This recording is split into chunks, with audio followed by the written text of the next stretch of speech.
with Bernard Manning. Thank you for having me in your lovely home. Well, it is a nice home. I've got the fish tank there, and you've got, as you said, the bird, and the television's on with the racing, so we've got birds and fish and horses in the same room. All the photographs of people I've met over the years, Mrs. Thatcher, Harold Wilson, Her Majesty the Queen at the London Palladium, MGM Grand Las Vegas, you name it. I've done it. Strange Ways Prison for the prisoners. 2 or 3 shows in there I've done. Applethorne Open Prison I've done in there. There's not many places I haven't worked, son, and for all denominations and all classes of people. We're going to find out all about your life, and it's a real honour to come here because you don't very often talk about yourself and you don't do such an in-depth interview. Now, I'm not here to attack you because over the years, many people have. I want to find out about the real you. We're going to look down your wall of fame, really, isn't it? It's the story of your life and all the people you've met and worked with. There's also your family there, of course, which are very important to you. But we're going to start right at the beginning. I want to find out about Bernard as a child. What were you like? Well, I was born in the very poorest part of Manchester called Ancoats. And we had nothing, and I even do a little bit in the act. We had nothing. We had flag floors, no fitted carpet, 1 cold water tap. That's all we had. We had a big clothes rack above the fireplace to dry the clothes on, and a big black-leaded grate. That was my job on a Saturday morning, black-leading the grate with Zebo black lead. They were very poor days, but happy days. We used to sleep 6 in a bed. I learned to swim before I could walk. My dad used to say, "Where do you want to sleep?" I say, "the shallow end." You're laughing, but these are true things. I tell my son, and he's like you, he's a young man, and he's never been through all this depression in the 1930s, when fellas stood on the corner waiting for a job. There was 2 or 3 million on the dole in them days, but nobody went out thieving and robbing and murdering. No, Bernard, but you just said at the beginning they were very happy days. How could they be so happy if you were so miserable? Because we didn't know what happiness was. Right. That was happy to us. If we got 3 meals a day on the table and a cup of cocoa before we went to bed, that was suffice to eat. And we used to go to the community baths, the swimming baths. You had no baths in your houses and no inside toilets, and you used to go to the community baths, swimming, or a Turkish bath or anything like that with your towel and your soap, and that's what you used to do. You told us then about how you didn't have any money as a child, but I'm sure you won't mind me mentioning now that you're a rather rich man, a multimillionaire, but you don't indulge in any of the expensive luxuries nor the lifestyle that some celebrities do. So what is it that makes you want to stay here in this modest house? Well, it's in the neighbourhood that I want to be. I was born within 5 miles radius. I was born in Ancoats, which is 5 miles down the road. I worked at the Embassy Club, which is 2 miles down the road. And I'll be buried in Eaton Park, which is 1 mile down the road. And I live here, which is just 4 or 5 miles from Manchester. And I lived, worked and died in this radius. And that is where my people are. People I was brought up with at school, in the army with. Soldiers, you'll see there's a photograph on there outside the tent with some of my pals. What was it? In the army with at 18 and 20. I went to Germany. I was in Berlin. And I was in Wuppertal. These are my people. I could afford to live on the stockbroker belt. Well, they're not, I don't talk their language. They're golfers and they're doctors and they're dentists. And although they come to see me and they laugh their heads off, I have judges in the audience. I've had royalty in the audience. I've had dentists and lawyers and solicitors in the audience who really... at these golf clubs that really throw their head back and really laugh because I tell some very funny stories. I'm not a Tuppence Halfpenny comic. I just know what I'm doing. I'm not on the golf course all day. I'm rehearsing in my mind and thinking what should be done and topical and everything else. Now, my stuff's very blue and it's in with both feet, which doesn't suit a lot of people. But then you don't have to come to see me. You can go and see Ken Dodd, or you can go and see Frank Skinner on these kind of people and not laugh, but that satisfies you. Do you genuinely believe that people who go and see Ken Dodd, that without question does sell out up and down the country and is an amazing comedian for the kind of people he's aiming at? Do you genuinely think he's not funny? Well, no, he isn't, really. And he couldn't even sing either, could he? I mean, tears for souvenirs are all you left me. But you go to number one. You're not to number one. You can't get any lower than one, can you? Well, there you are. But you're not seriously.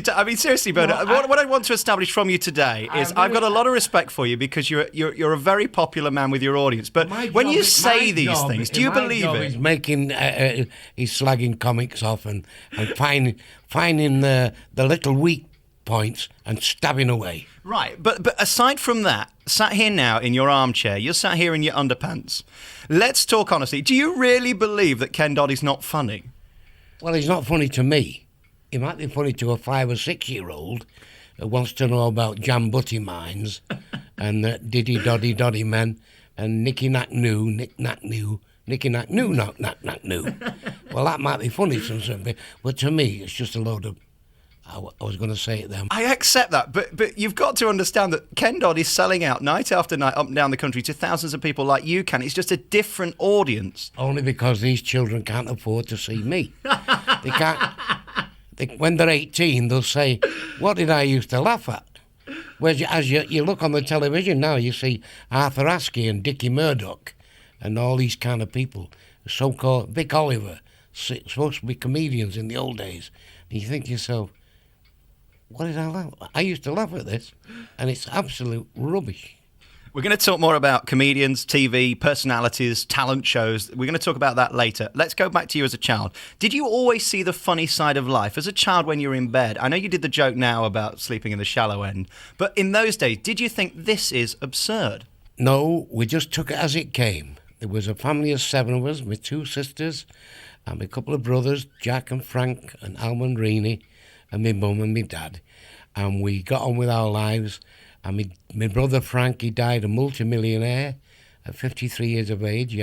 His wife still has it, the Royal Hotel in Truro, and lived in a £500,000 house, swimming pool and all the business. In them days, God knows what she's worth today.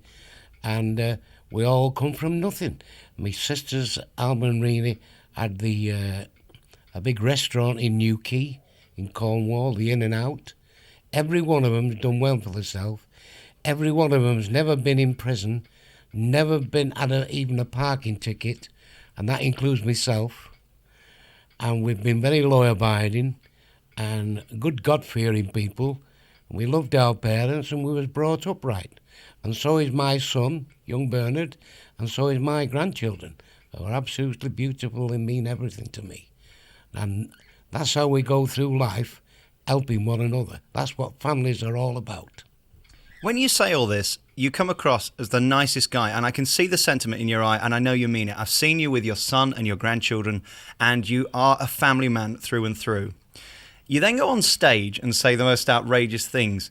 Is it just an act? Is it just Bernard Manning becoming the performer? Yeah. Or what is it? Yeah, well, it's an act, of course.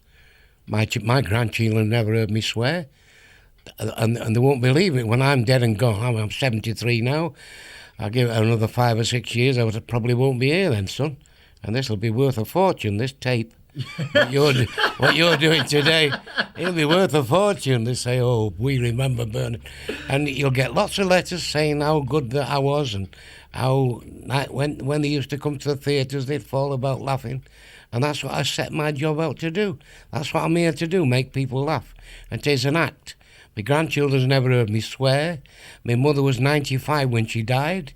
She didn't go in no old folks' home. I nursed her. She was a wonderful woman, and I tell jokes about her. I say my mother was 95 years of age when she died. A wonderful woman. I used to carry her down the stairs to make me breakfast. Well, I wouldn't carry my mother downstairs to make me breakfast. That is a joke. You only take a joke as a joke. All these people about Bernard's a racist and Bernard do that, you take it as a joke because it's a joke. You don't take a joke seriously. We're losing that in the offices today and all the working places when people used to have a little bit of fun years ago, taking the mickey out of the pal that probably had a few too many drinks the night before and made a fool of himself, and they're bouncing lines off him all day.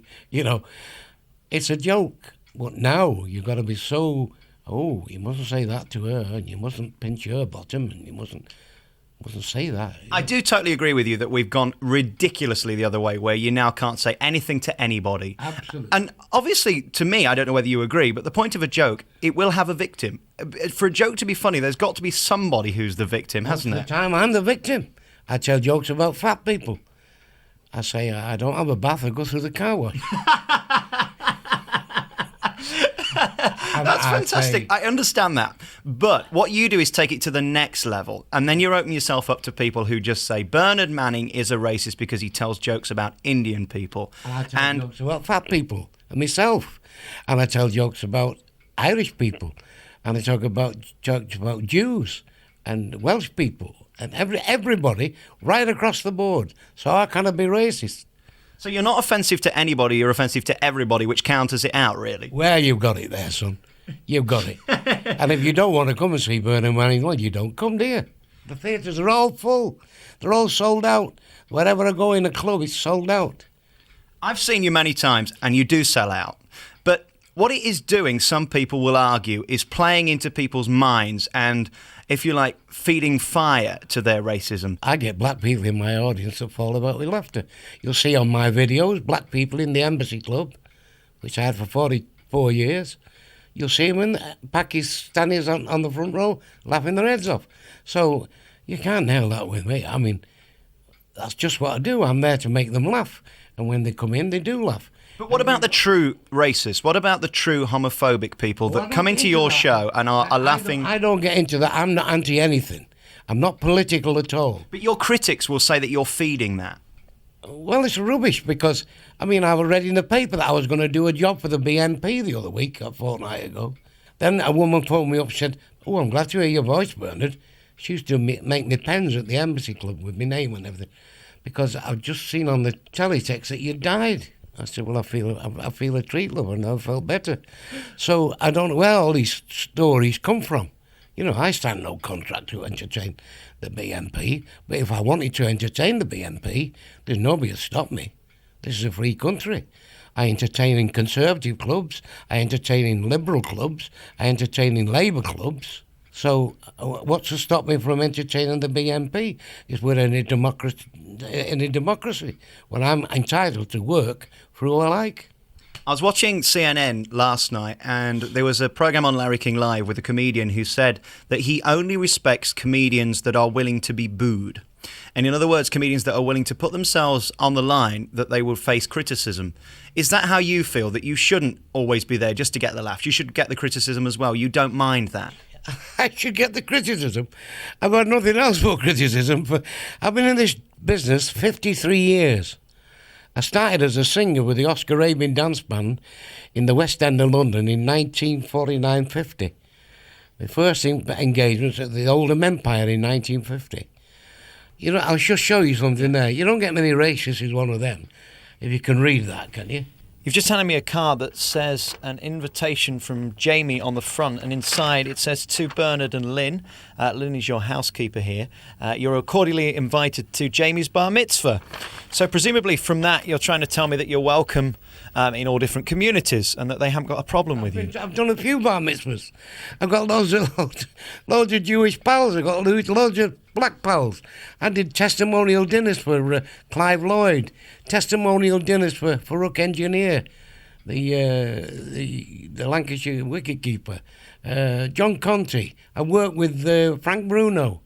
I understand all of this, Bernard, and I'm not trying to have a go at you, but what I want to know is two things. One, doesn't it upset you? Because it would me. If somebody kept saying that my programs were bad or that I was offensive, I would personally take offence because that's my nature. How do you fight it off? I have the greatest admiration, if nothing else, for that you can look them in the eye and say, I'm not, you don't know me. Well, they don't know me. When I worked with Frank Bruno, I said to Frank Bruno, some champion you fought Mike Tyson. You went down faster than the scouts are passing the job centre. So, you know what I mean? And Scousers have a go at Scousers, but I've got loads of pals at Scousers. I worked in Liverpool when the Shakespeare was opening, the Hamilton Club and all that carry on. And you see, you can't knock success. It's like people don't like Manchester United, but you can't knock success. I'm a millionaire because I'm a self-made millionaire because I put arses on seats. People come to see me. I don't drive a Rolls and a Cadillac because I'm no good as a comic. I don't drive a Mini Minor. My bank manager takes me to dinner. Yes. But going back to my question, does it not personally affect you when you are criticised from almost every area of the media? Nobody will make a programme like this because they're afraid. They're scared what you might say. Doesn't that upset you because you know you're so successful, you know you've made so much money, and you know that you can fill theatres, but at the end of the day, you're not given any credit for it because of the material you do? Well, I'm sorry about that, but that doesn't make any difference to me. I mean, It really doesn't make any difference. Not one iota. I am Bernard Manning. You get what you see. People that know me know that I'm a straight bloke. I don't drink. I don't smoke. I'm not a womanizer. I was happily married for 36 years. I don't take drugs. Perhaps if I took drugs, they'd name an airport after me. There's nothing you can say to that. We're here with Bernard Manning today. We're in his front room. Bernard's in his chair, in his obligatory underpants. We've all come to know you as Mr. Underpants. You do know this, don't you? It's just that everybody comes to see me. I'm always in my home most of the time, unless I go to the studio. If it's convenient for me to go to the studio, and there's a big fee involved. Is there a big fee involved with this? Did my agent talk to your agent? I've no idea. But you're a lovely fella to talk to. You're not trying to score points. I'm sat here in my home where I should be able to relax. If I want to put a dressing gown on, that's my prerogative. I just have my nice little shirt on here and my little underpants, no shoes on, lovely and comfortable, watching the racing. Now, what could be nicer than that? Well, one thing could be nicer. How about I sit here in my underpants? How would you feel about that? If you sat in your underpants, if you was comfortable, son, you've been made very, very welcome. Anytime you want to come here, there's a woman sent for a charity show. Could you send me an item of clothing for a charity we're having? And I've signed the Bernard Manning, all the best to everyone, right across a big pair of underpants. In front of me is an incredibly long mantelpiece, probably, 20 or 30 metres long. And we have a huge cuckoo clock, which we'll come to later. And, a plethora of bits of memorabilia and hundreds of photos. This is really your life story, isn't it, Bernard? Yes, it is. My life story's on here. That's me and my mum sat in the park on the bench there.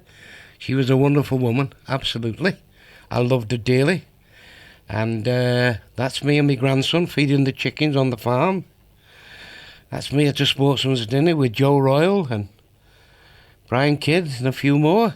Is it really important for you to look at these and see these and look at your success every day? Oh, of course it is. There's my son when he was at school. I bought this kit for him at Mount Carmel School here. You wouldn't believe it, but I was an altar boy. Really? And so was my son. I was an altar boy and so was my son. What did his pals think of you? Because, I mean, you've been in show business now for so long. They used to love coming round to the house and me telling them stories, but I didn't used to go strong, you see. I used to tell them, like, silly stories, like the Irish fella and all this carry on. And there's me in the army outside the tent with our lads. What were the army days like for you? I mean, were you the comedian there? Were you keeping them entertained? Yes, I was. Wonderful people. Still see a couple of them. Most of them was dead on there.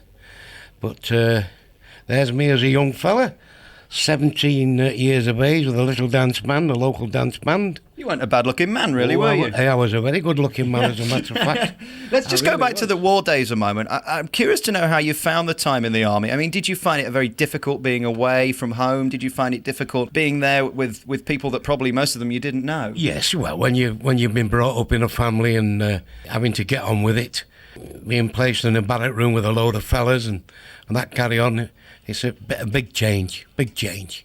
There's the key, look there, through the keyhole. David Frost gave me that, Sir David Frost, my gold key. What year was that then? When did they come round? Oh, I don't know, I can't remember. Was that a joyous experience for you, having him come round and poke around? Of course, well, it's recognition, isn't it? When you get a Royal Command performance, I've appeared in front of the Queen and all the royal family, the Queen Mother and everyone, and the London Palladium. Does it frustrate you that you're not given so much credit as other comedians Not at of all. your ilk? No, as long as they give me money. I don't want credit. Credit. Let's Your carry on. mate's laughing here anyway. Tarquin, the producer. Right. This is the charity work I've done, you see. There's Harold Wilson with Don Revie and Jimmy Hill at the London Hilton. I said to Harold Wilson, you've got rid of the idle rich and replaced them with the idle poor.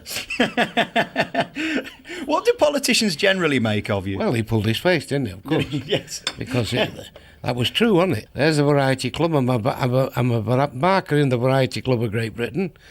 I've not earned thousands of pounds for charity. I've earned millions of pounds for charity. And we don't get to hear about that, do we? Well, I'm not bothered about that. Do you like to keep that quiet? I'm telling you now, so you know. And all your listeners will know. Anything else? What about this clock? Where did you get that That's from? a cuckoo clock. That was my mother's, that. Yes, that's It's enormous. It's huge, isn't that's it? very old, yeah. Does the cuckoo actually come out? Oh, yes. It's nice that when it comes out and you've just lost about £1,000 on the horses. It's lovely when the favourite's gone down and it's just got beat in a photograph finish and it comes out and you just lost £1,000 and all of a sudden it goes cuckoo. Which is your worst hour on that clock for losing money normally then? Oh, about 3 o'clock. Is it? That's the About one. 3 o'clock. But all right. More There's my photos then. mother We're again. only halfway along at the That's moment. my eldest brother, he was at Arnhem. And this is my youngest brother, Frank. That's my son and his family. They are absolutely magic. You absolutely dote on your grandchildren, don't you? Certainly do, son. And you will one day.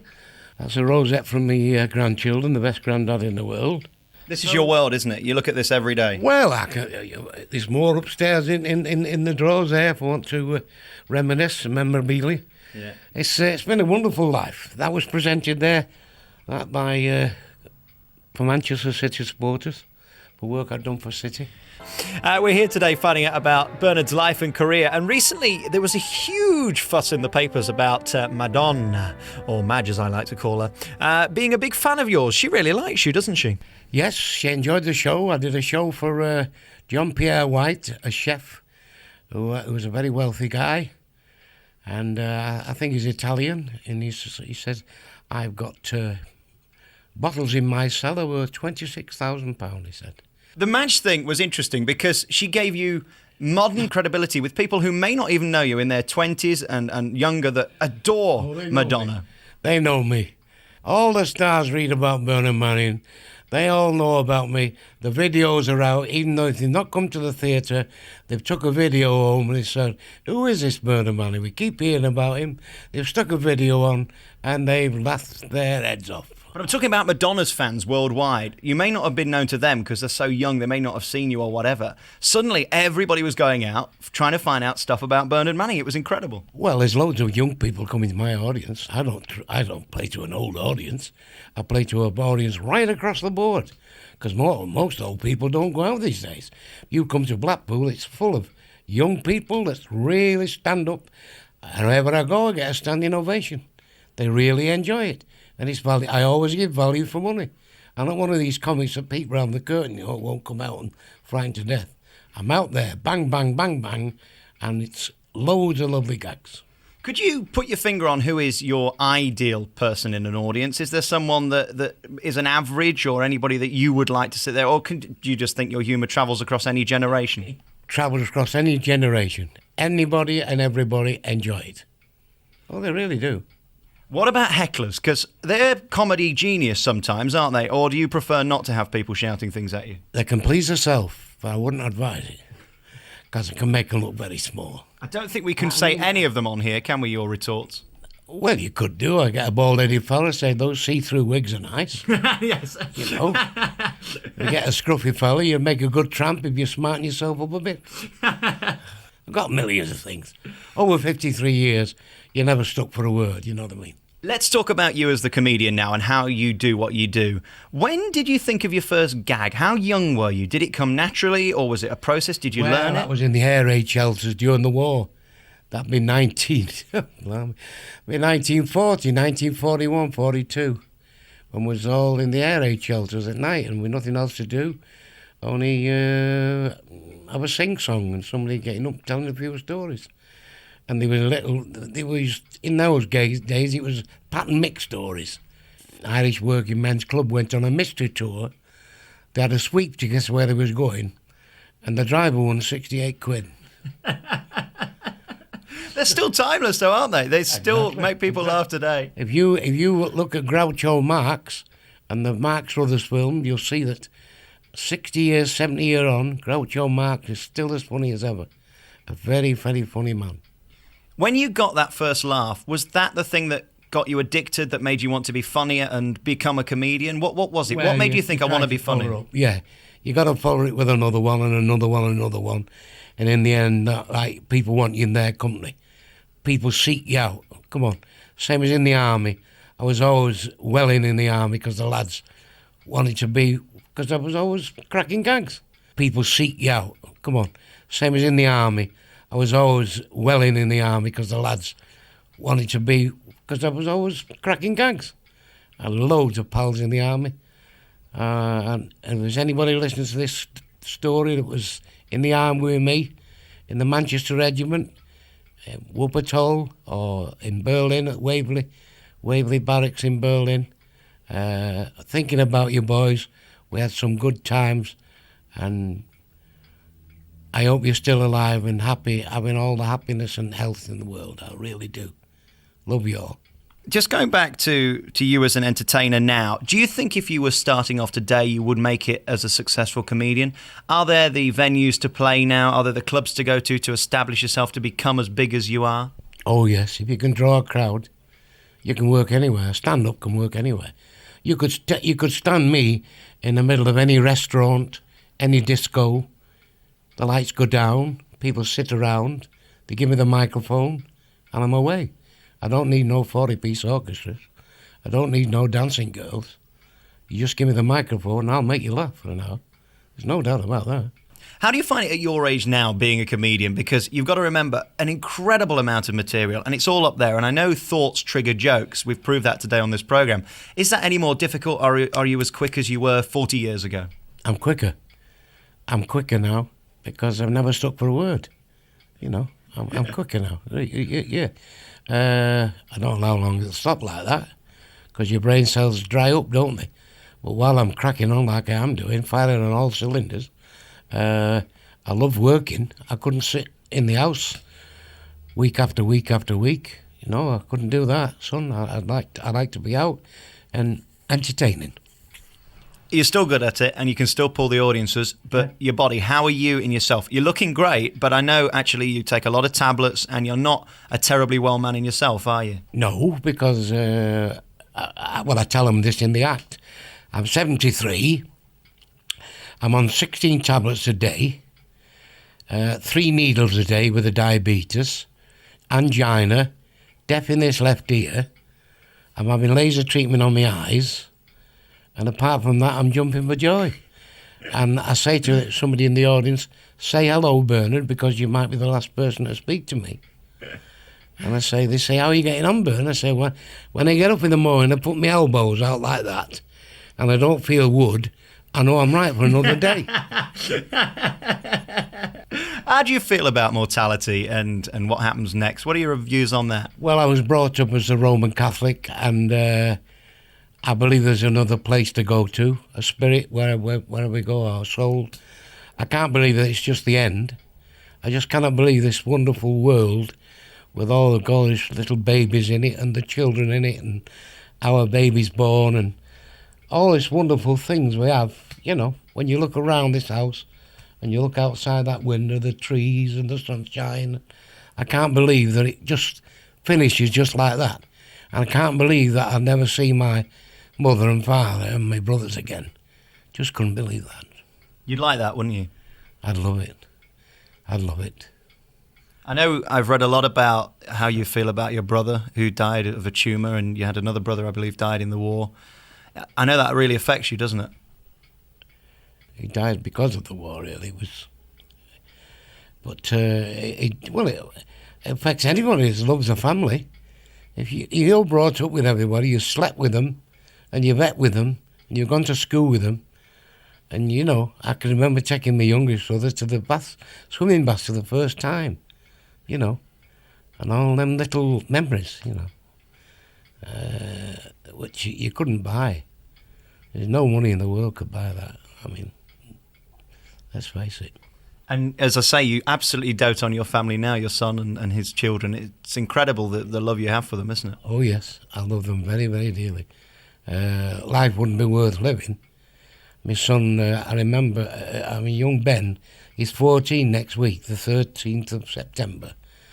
I remember coming home from a job over the moors. I'd been to Yorkshire, been doing a show in Yorkshire, and the phone rang, and it was my son. He said, "You're a granddad, Dad."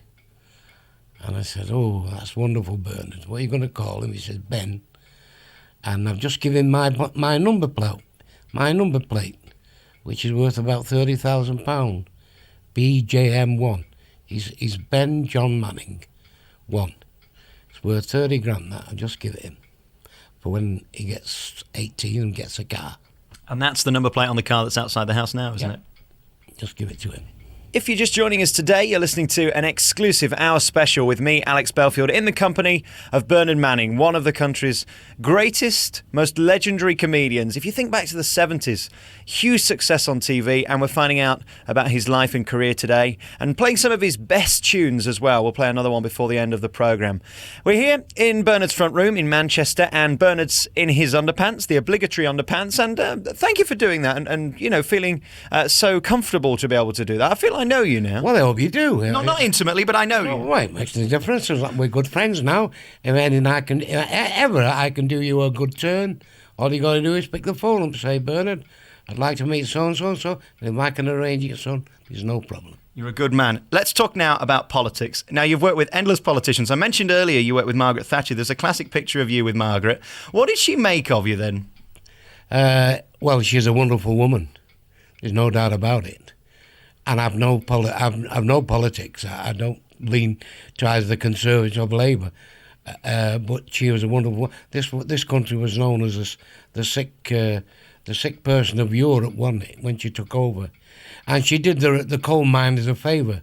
They didn't think so at the time, but the coal miners have Mrs. Thatcher to thank, because a man shouldn't have to go to the bowels of the earth to get a living and come up after struggling down there in that terrible air and getting diseases like emphysema and all this things that they get by going down the pit. And I was a well-wisher of the miners. I used to put shows on at my embassy club for the miners, and they gave me a medal. The Yorkshire Miners gave me a medal for shows that I'd put on for them. But they were fighting a losing battle. Arthur Scargill, he hadn't got a clue. What he should have done was gone on a go slow. Go slow. And they're getting money every week then. You're getting money every week. Because this is a very wealthy country. Doesn't matter what we're paying for coal elsewhere. This is a very, very wealthy country. And they can find billions for war, and billions for aeroplanes, and billions for battleships, and billions for atom bombs, but they can't find money for kidney machines and stuff like that. I can't believe it. I went to India, as you know, and they're queuing up for water there, and they've got an atom bomb. The last thing the Indians want is an atom bomb. They want motorways, and they want reservoirs filled with lovely, cold, fresh, clean water. So there's water pumped to every home in India. Channel 4 sent you to India to record a programme called Bombay Dream, where I think they frankly set you up to do audiences that were not necessarily going to laugh. You came out of it very, very well, I think. It could have gone a lot worse. But I've read a lot since that you did actually find it upsetting to see the poverty. And there was a scene in the programme where you were handing out money to the kids because you were so upset and touched by their lack of anything. It's not a lack of money, it's lack of anything. Hygiene, a lack of anything to live, a basic life. You've got it there. It's disgusting. You can understand Gandhi.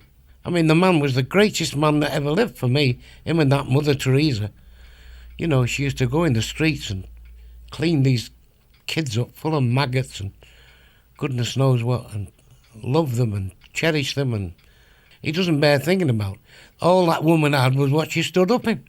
You never seen such a poverty-stricken looking woman in your life. And she went and got money off Nixon. And if you can get money off Nixon, you can plat sawdust. And she got money off different people for the poor of Calcutta. Now, these are the people you've got to look up to. And no hypocrisy with these people. They do it because... And they've made her a saint. And no wonder. She should be a saint. If you've got nothing, you cling on to anything. I had a similar experience. I worked over in Africa, in Nairobi, on a radio station, and I was staying in the 5-star Stanley Hotel. And I walked out every day and saw kids that didn't have a home, a parent, a loved one, and it made me feel sick to the point where I had to come back. I couldn't stay. It made me feel so bad that I was staying in this amazing hotel, and then they were outside, and they couldn't even afford a clean glass of water. The same with me. Honestly, without a word of a lie, that was the same with me. The Taj Mahal Hotel, the Rolling Stones are stopping there. I was stopping there. Anything you wanted, you had to just click your fingers. And right across the road was the Gate of India. And all the poverty and the smell from the sea. It was absolutely disgusting. Well, I tried to put it behind me, but you can't, all of a sudden it swells up what's going on in other countries. We grumble here, but we live in the most wonderful country in the world with hot and cold water coming through the taps. You can have a shower when you want. There's discos, there's swimming baths, there's ballroom dancing, there's line dancing, there's theatres, there's clubs. There's everything that you could ever need, and when you see these other countries, how they live. The question I came back asking myself was, what could I do to help, and what can we as a nation or as a country do to help? And I just don't know. I don't know how you even begin to help a country like that. Yeah, it's a drop in the ocean. Whatever you did wouldn't make any difference. It's got to be governments. It's got to be America, who is very, very wealthy. It's got to be these big governments that say, right, we're going to send this and that and the other, and we're going to send engineers over there to show them how to get these reservoirs so they can hold water, because they get plenty of monsoons over there. They get about 3 months of rain, and after 3 months of rain, it's all gone. That water wants keeping and preserving and putting through the taps. Anyway, all that anybody wants in this life is a little home with a little bit of garden, a shower, hot and cold water, and get on with their lives. Get up in the morning, couple of rounds of toast, cup of coffee or a cup of tea, shoot through the door and earn a few quid. Nobody wants any more than that. As you say, we're very blessed. You only realise when you go away how blessed we are in this country. Yeah. It's education, as you say, education. It's Tony Blair. That's what I used to say to him, the audience in the Embassy Club. I used to say, you get well educated when you come in here. So you go out of here and you say, well, I won't do that again. That taught me a lesson. Yeah. Performing and being on stage is your life, really, isn't it? That's where you love to be. That's where I like to be. That's where I'll probably do a Tommy Cooper. I want to die on stage, and everybody thinks it's going to be that night. That's why I always have a full house.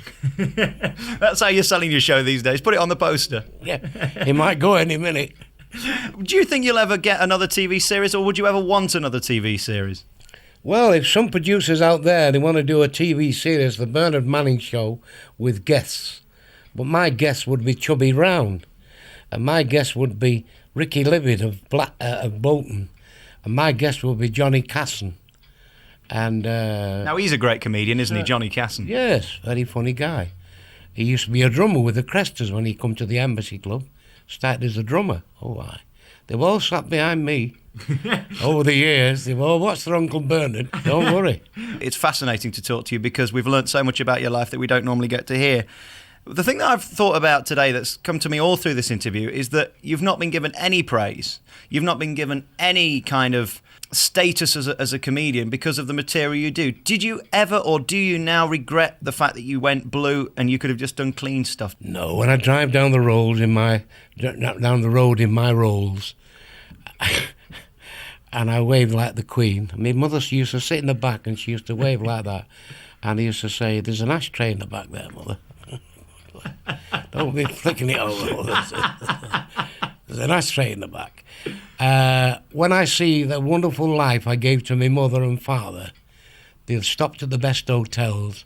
They went on the best cruises, the P&O liners. Same with my wife. They had the best of everything. My sons had the best of everything. Nobody's gone short of anything. I'm not gone short of anything except up to my 20s when I started really getting in with both feet and earning money. I used to do 2 and 3 clubs a night. I worked all over the show, very, very hard, make millions of people laugh, and it'll go on my gravestone. I'd sooner be here than Old Trafford. Bernard Manning, you've got the home of the Embassy Club. You've had it for 44 years now, I think, haven't you? That's still going strong, and you still do 3 or 4 shows a week, don't you? Yeah, at least. And wherever you come to see Bernard Manning, you will get value for money. You'll go out glowing. You'll say, that was worth every penny of that. I enjoyed that. Now, if you don't like Bernard Manning, go and see someone else. It's been a real pleasure to sit here interviewing you in your underpants, in your front room here in Manchester live today. Thank you for granting me this audience with Bernard Manning, live from Manchester. Thank you. Goodbye, everybody. And remember, a friend in need is a nuisance.